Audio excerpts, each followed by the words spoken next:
اہم ترین تیسرا علم ہے، اس کو کہتے ہیں علم فقہ۔ یہ علم فقہ نام ہے در حقیقت اسلامی قانون کا۔ قرآن اور حدیث کی بنیاد پر سارا دین سمجھا نہیں جا سکتا۔ بعض دفعہ ہم لوگوں کو غلط فہمی ہوتی ہے کہ دین نام ہے صرف قرآن و حدیث کا۔ میرے بھائیو، حقیقت یہ نہیں ہے۔ دین نام ہے قرآن کا، دین نام ہے حدیث کا، دین نام ہے قیاس کا، دین نام ہے اجتہاد کا، دین نام ہے شرائع ما قبلنا کا، دین نام ہے عرفی مسائل کا۔ غرض یہ کہ تقریباً 10 سورسز ہیں، جن 10 سورسزوں سے دین وجود میں آ جاتا ہے۔ تنہا قرآن و حدیث سے دین وجود میں نہیں آتا، بلکہ اگر کوئی آدمی یہ چاہے کہ میں صرف قرآن و حدیث پر عمل کروں گا اور علم فقہ پر عمل نہیں کروں گا، تو حق بات یہ ہے کہ قرآن و حدیث پر آدمی عمل کر ہی نہیں سکتا تب تک جب تک علم فقہ ساتھ نہیں ہوگا۔ اس کی میں مثال عرض کرتا ہوں۔ قرآن کریم میں اللہ تعالیٰ شاہ نے فرماتے وضو کرو، اس وضو میں اللہ تعالیٰ شاہ نے ارشاد فرمایا چہرے کو دھو، ہاتھوں کو دھو، سر کا مسح کرو اور پاؤں کو دھو۔ 4 باتیں سمجھ میں آ گئی کہ صاحب چہرے کو دھونے کا حکم بھی آ گیا، ہاتھوں کو دھونے کا حکم بھی آ گیا، سر پر مسح کرنے کا حکم بھی، اور پاؤں کے دھونے کا حکم بھی۔ اب سوال پیدا ہوتا ہے کہ وضو میں نیت ضروری ہے یا نہیں؟ وضو کو اسی ترتیب سے کرنا ضروری ہے یا نہیں؟ وضو میں کنٹینیو وضو کرنا ضروری ہے یا بیچ میں اگر گیپ ہو جائے گا تو وضو ہو جائے گا یا نہیں؟ تو کیا وضو میں نیت لازم ہے یا نہیں؟ یہ فقہ کے بغیر حل ہونے والا نہیں ہے۔ کیا وضو کو ترتیب کے ساتھ کرنا ضروری ہے یا نہیں؟ اگر کس نے پہلے پاؤں دھو لیا اور بعد میں چہرہ دھویا، اس کا وضو ہو جائے گا یا نہیں؟ 4 کام وضو میں کرنے تھے، وہ 4 کام اس نے کر دیے، مگر ترتیب وہ باقی نہ رکھی جو قرآن میں ترتیب باقی تھی۔ تو کیا ترتیب کو باقی رکھنا ضروری ہے یا نہیں؟ اور وضو کے بارے میں جو حدیثیں ہیں، ان حدیثوں میں سے کون سی چیز ہے جس کی بنیاد پر یہ فیصلہ کیا جائے کہ یہ بھی چیز بھی فرض ہے، اور کون سی چیز کے بارے میں یہ فیصلہ کیا جائے یہ چیز سنت ہے؟ یہ تنہا انسان نہیں کر سکے گا، یہ سارا کام علم فقہ کے ذریعے کیا جاتا ہے۔ فقہا جو ہے وہ آ کر کہتے ہیں اس آیت سے نکلنے والا یہ مسئلہ فرض ہے اور اس حدیث سے نکلنے والا یہ حکم جو ہے وہ سنت درجے کا ہے۔ اگر فقہا کا فیصلہ بیچ میں نہ آئے تو آدمی سمجھ ہی نہیں سکتا ہے کہ وضو میں قرآن کریم کی آیت اور تمام حدیثیں ہم سامنے رکھیں اور پھر یہ طے کریں وضو کے اندر کتنے فرض ہیں اور کتنی سنتیں ہیں۔ عام مسلمان کی تو بات ہی نہیں، علماء بھی فیصلہ نہیں کر پائیں گے کہ وضو کے اندر کتنی چیزیں فرض اور کتنی چیزیں سنت۔ حق بات یہ ہے کہ فقہ کے بغیر قرآن و حدیث پر عمل ممکن ہی نہیں ہے، اس لیے کہ بے شمار وہ مسائل ہیں جو مسائل قرآن میں صراحتاً موجود نہیں ہیں، بے شمار وہ مسائل ہیں جو حدیثوں میں موجود نہیں ہیں، بلکہ اگر سارا علم فقہ سامنے رکھا جائے تو زیادہ تر مسائل وہ سامنے آئیں گے جو قرآن و حدیث میں صراحتاً موجود نہیں ہیں۔ وہ فقہا جن کو اللہ تعالیٰ شانوں نے اجتہاد کرنے کی صلاحیت عطا کی تھی، ان فقہا نے قرآن کو سامنے رکھا، حدیثوں کو سامنے رکھا، اور وہ مسائل جو قرآن کریم میں اور احادیث میں وضاحت کے ساتھ موجود نہیں تھے ان مسائل کو حل کر کے دیا، اور اس کے نتیجے میں گویا علم دین مکمل ہمارے سامنے آ گیا۔ بلکہ اگر حق بات سمجھنا چاہیں تو یوں سمجھیے کہ جب ہم یہ کہتے ہیں اسلام مکمل ہے، اسلام مکمل ہونے کے معنی کیا ہیں؟ اس میں عبادات کا بیان بھی مکمل، اس میں معاشرتی مسائل بھی مکمل، اس میں بزنس کے مسائل بھی مکمل، اس میں حکمرانی کے مسائل بھی مکمل، اس میں آداب اور عرفی مسائل بھی، زندگی کی تمام معاملات کے متعلق ہماری شریعت مکمل ہے۔ یہ مکمل تبھی ثابت ہوگی جب علم فقہ بیچ میں آئے گا، اور اگر علم فقہ بیچ میں نہیں آئے گا صرف قرآن اور حدیث کی بنیاد پر یہ دعویٰ کیا ہی نہیں جا سکتا ہے کہ دین مکمل ہے۔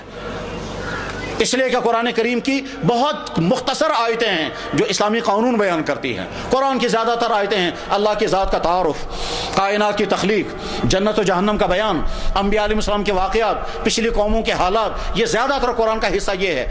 قرآن کی قانونی آیات جس میں نماز، روزہ، حج، زکوٰۃ، نکاح، طلاق، خرید و فروخت، معاملات، یہ ان کے متعلق چند آیتیں ہیں جن چند آیتوں سے سارا قانون نکالنا ہے۔ احادیث بھی ہزاروں کی تعداد میں نہیں، مشکل سے چند سو احادیث ہیں جن احادیث کا تعلق انسان کی عملی زندگی کے ساتھ ہے، ورنہ زیادہ تر احادیث اخلاق کے متعلق ہیں، زیادہ تر احادیث آخرت کے حالات کے متعلق ہیں، زیادہ تر احادیث زہد دنیا کے متعلق ہیں۔ حدیث کی کتابیں ہم پڑھتے ہیں، ان میں جو احادیث انسان احکام بیان کرنے کے متعلق ہیں ان کو جب شمار کیا گیا تو کہتے ہیں زیادہ سے زیادہ صرف 5000 حدیثیں ہوں گی جن احادیث ہم قانون نکال سکتے ہیں، لیکن زندگی کے مسائل تو ہزار نہیں ہیں، زندگی کے مسائل تو کروڑوں مسائل ہیں۔ اسی لیے کتابوں میں یہ لکھا ہوا ہے کہ امام ابو حنیفہ رحمہ اللہ تعالیٰ نے جب اجتہاد کیا تو بعض حضرات نے لکھا ہے کہ 12 لاکھ مسائل کا اجتہاد امام ابو حنیفہ نے کیا ہے۔ وہ کہاں سے اجتہاد کیا ہے؟ وہ دراصل مسئلہ نئے سامنے آتا ہے، قرآن و حدیث کو سامنے رکھنا ہے اور اس کے بعد پھر اس مسئلے کا حل نکالنا ہے۔ اور وہ صراحتاً وہاں قرآن و حدیث میں موجود نہیں ہوتا، مگر اسی کو سامنے رکھ کر کے وہ مسئلہ نکالا جاتا ہے۔ تو فقہ کے بغیر قرآن و حدیث پر عمل کر ہی نہیں سکیں گے۔ قرآن کریم کی کچھ آیتیں تو وہ ہیں جن میں صاف صاف حکم معلوم ہوتا ہے، ہر مسلمان اس کو پڑھ سکتا ہے، سمجھ سکتا ہے، لیکن کچھ آیتیں وہ ہیں جن کو آیت سامنے ہیں لیکن ابھی سمجھ ہی نہیں پاتا اس آیت کا مطلب کیا ہے، اور اس کے لیے کسی ماہر کی ضرورت ہے۔ اسی طرح سے احادیث ہیں، حدیث سامنے ہیں، بعض دفعہ سمجھ میں نہیں آتا کہ حدیث جو ہیں یہ اخلاقیات سے متعلق ہیں، یہ حدیث جو ہے یہ قانون سے متعلق ہے، اس سے جو چیز ثابت ہو رہی ہے وہ لازم ہے، یا اس سے جو چیز ثابت ہوتی ہے وہ حرام ہے۔ یہ فیصلہ کرنا بے انتہا مشکل، وہ فقہاء ہی وہ فیصلہ کر دیتے ہیں، جس کے نتیجے میں امت، اگر آج کے سارے علماء بیٹھ کر کے فقہ کو ایک طرف رکھ کر کے یہ طے کرنا چاہیں کہ نماز کے اندر کتنے فرض ہیں تو طے کر نہیں سکیں گے، اور سارے علماء بیٹھ کر کے قرآن کی ساری آیتیں سامنے رکھ کر، ساری حدیثیں سامنے رکھ کر اگر یہ بیٹھیں گے طے کرنے کے لیے کہ نماز کے اندر کتنی سنتیں ہیں تو طے نہیں کر پائیں گے، چاہے سال کیا ساری زندگی لگا دیں، اس لیے کہ وہاں اتنی الجھنیں بھی اس میں آ جائیں گی، ان الجھنوں کا حل ہی نہیں نکل سکے گا۔ نماز کے مسائل تو بہت مشکل ہیں، ہم تو یہ سمجھتے ہیں کہ وضو کی سنتیں طے نہیں کر پائیں گے ہم، اس لیے کہ ایک حدیث میں ہوگا، اب وہاں پہلے یہ دیکھنا ہے کہ یہ وضو کی سنت یہ عمل سنت ہے بھی یا نہیں۔ ایسا ہو سکتا ہے کہ نبی کا عمل ہوگا مگر وہ سنت نہیں ہوگا۔ مثلا جناب رسول اکرم صلی اللہ علیہ وسلم نے ایک سفر کے اندر کھڑے ہو کر پیشاب فرمایا، اور بخاری میں حدیث موجود ہے۔ تب سوال یہ ہے کہ کیا کھڑے ہو کر پیشاب کرنا سنت ہو گیا؟ حدیث میں تو ثابت ہے، مگر دوسری حدیث ہے، حضرت عائشہ صدیقہ رضی اللہ تعالیٰ بیان فرماتی ہیں کہ اگر تم سے کوئی انسان یہ کہے گا کہ اللہ کے نبی علیہ السلام کھڑے ہو کر پیشاب کرتے تھے، ہرگز مت ماننا، اللہ کے نبی ہمیشہ بیٹھ کر پیشاب کرتے تھے۔ تو ایک طرف سے حضرت عائشہ رضی اللہ عنہ کی حدیث ہے، دوسری طرف سے حضرت مغیرہ بن شعبہ رضی اللہ عنہ حدیث بیان کرتے ہیں، کہتے ہیں کہ میں نے اپنی آنکھوں سے دیکھا تبوک کے سفر میں اللہ کے نبی علیہ السلام نے کھڑے ہو کر کے پیشاب فرمایا۔ اب طے یہ کرنا ہے کہ کھڑے ہو کر پیشاب کرنے کے درجے کو کیا کہیں، ہم اس کو فرض کہیں، ہم اس کو سنت کہیں، ہم اس کو جائز مان لیں، ہم اس کو مجبوری کا عمل مان لیں، اللہ کے نبی ایسا نے بائی دی وے ایسا کیا، یا کسی مجبوری کی بنا پر کیا، یا عذر کی بنا پر کیا، یا ایکسیپشنل کیس ہے۔ یہ ساری تفصیلات جو ہیں وہ عام مسلمان نہیں بلکہ محدثین بھی نہیں کر پاتے ہیں، اس کی تشریح فقہاء کرام کرتے ہیں، اور فقہاء میں سے امام اعظم امام ابو حنیفہ رحمہ اللہ تعالیٰ سب سے بڑا درجہ رکھتے ہیں اس اسلامی قانون کی تشریح کے سلسلے میں۔ فرض کیجئے وضو کا مسئلہ ہر مسلمان کی زندگی میں پیش آتا ہے۔ اب ایک مسلمان یہ سوال کرتا ہے کہ صاحب یہ بتائیے، اگر کوئی مسلمان وضو بھی نہیں کر سکتا، تیمم بھی نہیں کر سکتا، کیوں نہیں کر سکتا؟ اس لیے کہ وہ ایسی جگہ ہے جہاں وضو بھی نہیں اور پانی بھی نہیں، مثلا جہاز کے اندر ہے، یا ایک مسلمان ایسی حالت میں ہے کہ وہ وضو بھی نہیں کر سکتا، تیمم بھی نہیں کر سکتا، مثلا دونوں ہاتھ کٹے ہوئے ہیں۔ چنانچہ میں نے خود ایک ایسے انسان کو دیکھا جس کے دونوں ہاتھ یہاں سے کٹے ہوئے، اور آج بھی سری نگر شہر کے اندر وہ موجود ہے، اور وہ مسئلہ پوچھنے کے لیے آیا تھا کہ مجھے بتائیے میں استنجا کیسے کروں گا، میرے دونوں ہاتھ کٹے ہوئے ہیں، میں وضو کیسے کروں گا، میرے دونوں ہاتھ کٹے ہوئے ہیں۔ وہ بجلی کے پول سے نیچے گرا اور مین لائن جو ہے وہ اس کی ان کے ہاتھوں پر گر گئی اور دونوں ہاتھ یہاں سے کٹ گئے تھے۔ اب یہ آدمی سوال کرے گا کہ صاحب میرے میں وضو بھی نہیں کر سکتا، میں تیمم بھی نہیں کر سکتا، اس کے متعلق نہ قرآن میں کوئی حکم موجود ہے نہ حدیث میں کوئی حکم موجود ہے، مگر مسئلہ اس کو بتانا ہے۔ کیا ہم اسے بتائیں کہ بغیر وضو کی نماز پڑھو؟ مگر اللہ کے نبی نے تو فرمایا بغیر وضو کی نماز ہے ہی نہیں، مفتاح الصلاۃ الطہور۔ کیا ہم اسے یہ کہیں گے کہ تیمم کر کے، مگر وہ تو تیمم کر ہی نہیں سکتا؟ کیا ہم اسے یہ کہیں گے کہ تم نماز ہی چھوڑ دو کیونکہ تم وضو کر ہی نہیں سکتے؟ تو مگر نماز کو کیسے چھوڑوائیں گے؟ ظاہر ہے اس کا فیصلہ جب بھی ہوگا تو اجتہاد سے ہوگا، اور اجتہادی کا نام فقہ ہے۔ آج کے زمانے میں bath room combine bath room ہوتے ہیں، ایک ہی باتھ روم کے اندر وضو خانہ بھی ہے اور غسل خانہ بھی ہے، اور وضو خانے کے اندر جب اندر داخل ہوتے ہیں تو دعا پڑھنی ہوتی ہے، اللہم انی اعوذ بک من الخبث والخبائث۔ اب پہلے اللہ کے نبی علیہ السلام کے زمانے میں غسل خانے الگ ہوتے تھے اور بیت الخلاء الگ ہوتے تھے۔ بیت الخلاء میں جب جاتے تھے وہاں پانی کا بھی انتظام نہیں ہوتا تھا، اس وقت بیت الخلاء میں اندر داخل ہوتے وقت دعا پڑھنی ہوتی تھی۔ اب آج کا مسلمان جب بیت الخلاء میں جائے گا تو وہیں واش روم بھی ہے، وہیں اس کو غسل بھی کرنا ہے، وہیں وضو بھی کرنا ہے، تو دعا کس جگہ وہ پڑھے گا؟ جس وقت وہ کموڑوں پر بیٹھے گا اس وقت دعا پڑھے، یا جس وقت اندر داخل ہوگا اس وقت وہ دعا پڑھے؟ اندر جب داخل ہوگا تو وہ بیت الخلاء لیٹرین بھی ہے اور وہی غسل خانہ بھی ہے، تو کیسے فیصلہ ہو سکے گا؟ ظاہر ہے اس کا فیصلہ کرنا ہے، یا تو جائز بولنا ہے یا ناجائز بولنا ہے، اور کیسے بولیں گے کہ اس کے اجتہاد کرنا ہوگا، اور اجتہاد ہی کے نتیجے میں فیصلہ ہوگا۔ ظاہر ہے اجتہاد کرنے کے لیے اجتہاد کی صلاحیت ضروری ہے، اور اجتہاد کی صلاحیت اللہ تعالیٰ شاہ نے فقہا کو عطا فرمائی ہے، اور وہی اجتہاد کرتے ہیں۔ جناب رسول اکرم صلی اللہ علیہ وسلم کے زمانے میں طہارت کے لیے پانی استعمال ہوتا تھا اور مٹی استعمال ہوتی تھی، مٹی سے استنجا کیا جاتا تھا۔ ایک شخص پیشاب کرتا تھا، اس کے بعد اس نے مٹی استعمال کر لی، مٹی استعمال کرنے کے بعد پیشاب کی جگہ خشک ہو گئی، خشک ہونے کے بعد اب اگر وہ چاہے گا تو پانی استعمال کرے، اور اگر وہ نہیں چاہے گا تو صرف وضو کرے اور اس کی وہ طہارت حاصل ہو گئی۔ آج کے زمانے میں ٹیشو پیپر آ گیا ہے، اب ٹیشو پیپر مٹی کا کام کر سکے گا یا نہیں، ظاہر فیصلہ کرنا ہے۔ نہ قرآن میں کوئی حکم موجود ہے نہ حدیث میں، منع بھی نہیں کر سکتے، جائز کہیں گے تو کیسے کہیں گے، لازماً اس کے لیے اجتہاد کرنا ہوگا، اور اس اجتہاد کے بعد ہی فیصلہ ہو سکے گا کیا ٹیشو پیپر ویسا ہی کنڈیشن اپنے اندر رکھتا ہے یا نہیں جیسے مٹی استعمال۔ مٹی کے نتیجے میں تو انسان پاک ہو جاتا ہے، ٹیشو پیپر بھی انسان کے پیشاب کے ڈراپ کو خشک کر لیتا ہے، تو کیا ٹیشو پیپر کو ہم مٹی کے قائم مقام مان لیں؟ آج کے باتھ روموں میں جب سینٹری فٹنگ ہے وہاں مٹی استعمال نہیں ہو سکتی، اور اگر مٹی استعمال کرنے لگیں گے تو کچھ دنوں کے بعد ہی وہ ٹرنچ بھر جائے گا اور خرابی ہو جائے گی، اور آج مٹی ہر جگہ ملتی بھی نہیں ہے، تو کیا ہم ٹیشو پیپر استعمال کرنے کی اجازت دیں؟ اور ٹیشو پیپر استعمال کرنے کے نتیجے میں کیا آدمی پاک ہو جائے گا یا نہیں ہو جائے گا؟ اور ساری دنیا پر اس پر عمل ہو رہا ہے، فقہ کے بغیر کوئی راستہ نہیں ہے کہ ہم اس پر جانیں، اس پر غور کریں، اور غور کرنے کے بعد پھر اس پر عمل کر سکیں گے۔ یہ تو وضو کے چند مسائل ہیں۔ وضو کے بعد اگلا مسئلہ آتا ہے کہ صاحب کبھی کبھی انسان پر غسل لازم ہوتا ہے، اور غسل لازم ہونے کے لیے مرد کے جسم سے بھی کچھ لکوڈ نکلتا ہے اور عورت کے جسم سے بھی کچھ لکوڈ نکلتا ہے۔ مرد کے جسم سے ایک لکوڈ نکلتا ہے جس کے نتیجے میں غسل لازم ہوتا ہے، اور اس کے جسم سے ایک ایسا لکوڈ بھی نکلتا ہے جسے غسل لازم نہیں ہوتا ہے۔ ایک کو منی کہتے ہیں، ایک کو مزی کہتے ہیں۔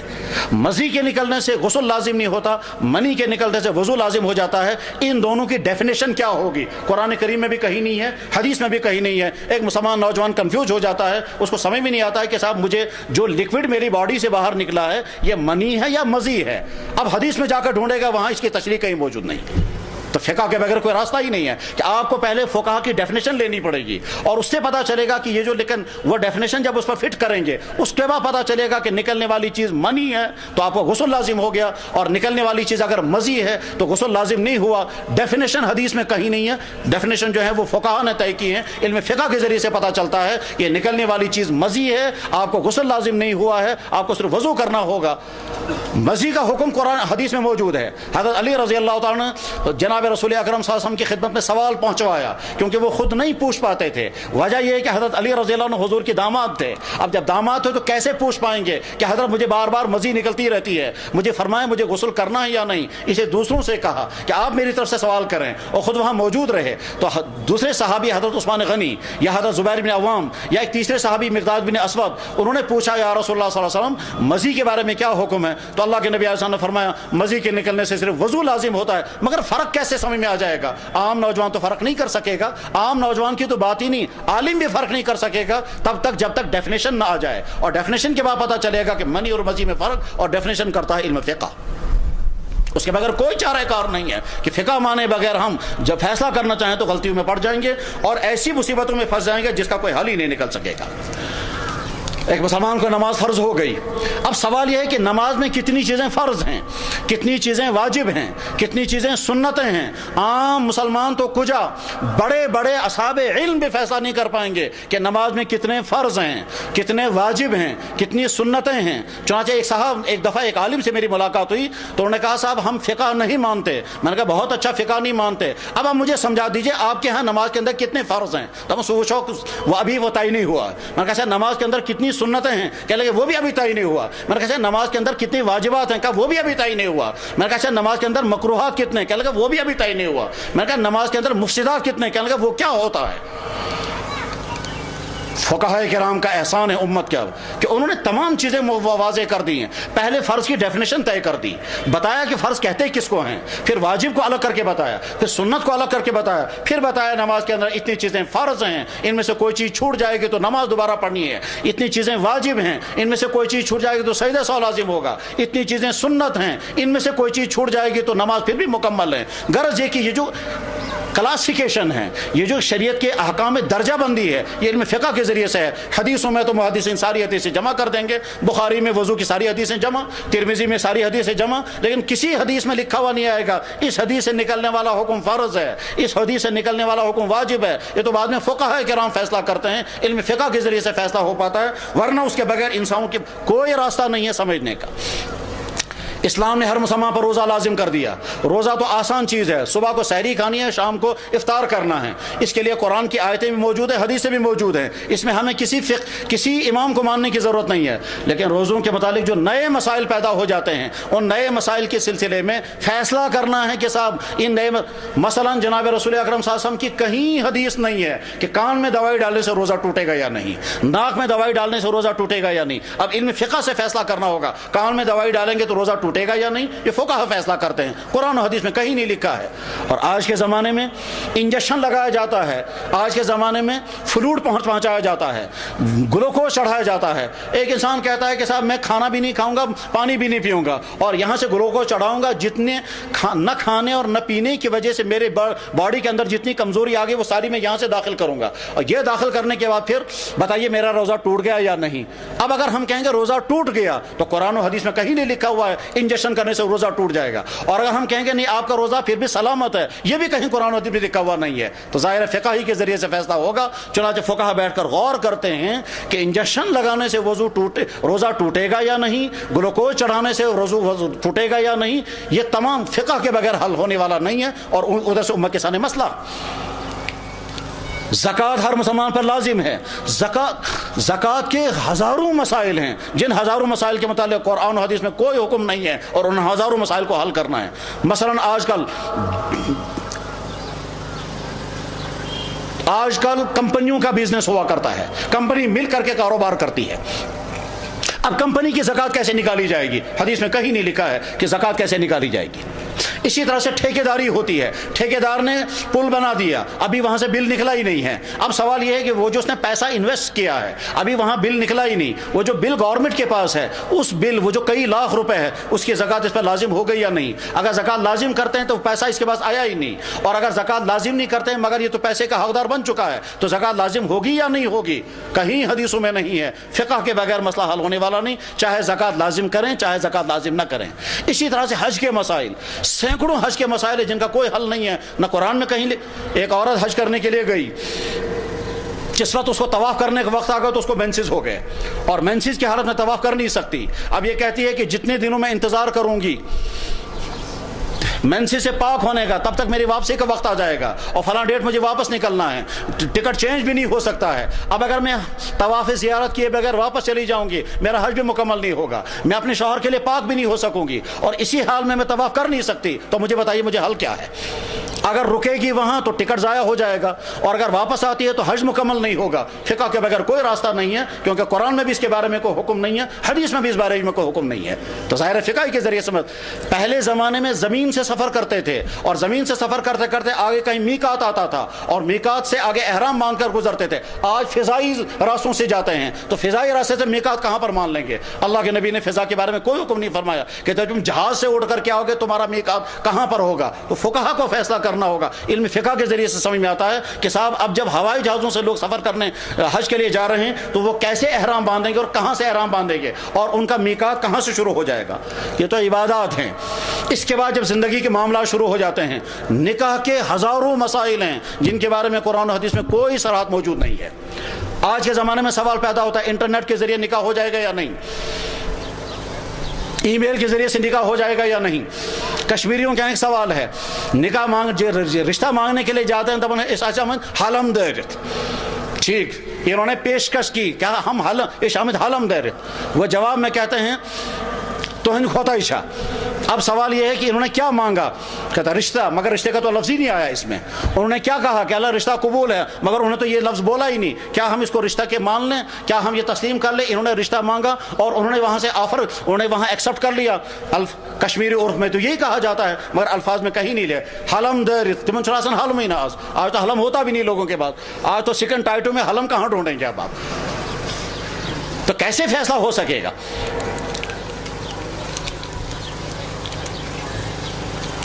نکاح کے بعد کبھی رشتہ ناکام ہونے لگتا ہے. طلاق کے احکام قرآن و حدیث میں موجود ہیں مگر تحریری طلاق کہیں حدیثوں میں نہیں ہے. اور آج کے زمانے میں ریٹن ڈیورس ڈیڈ بنائی جاتی ہے. کیا یہ ریٹن تحریری طلاق نامہ مانا جائے گا یا نہیں؟ اگر مانا جائے گا تو کیسے جب حدیث میں کہیں تذکرہ ہی نہیں ہے؟ اور اگر ہم اس کو ریجیکٹ کر دیں گے مگر آج کی ساری چیزیں تو دستاویز اور ڈاکومنٹس کے ذریعے چلتی ہیں، تو تحریری طلاق نامے کو کیسے ریجیکٹ کریں گے؟ فقہ فیصلہ کرتا ہے کہ کیسے یہ طلاق نامہ معتبر مانا جائے گا اور کیسے نہیں۔ آج تو ای میل کے ذریعے طلاقیں بھیجتے ہیں، آج تو فون کے ذریعے سے طلاقیں بھیجتے ہیں، تو فون کے ذریعے سے طلاق جو ہے وہ دوسری جگہ سے آئی، کیا طلاق دینے کے لیے ایک ہی جگہ مرد اور عورت کا ہونا ضروری ہے یا الگ الگ اگر ہوں گے اور وہاں سے طلاق آ جائے گا تو طلاق پڑ جائے گی یا نہیں؟ فقہ کے بغیر کوئی ہر راستہ نہیں ہے، وہ فقہ ہی فیصلہ کرتا ہے کہ کس طرح سے طلاق پڑے گی یا نہیں۔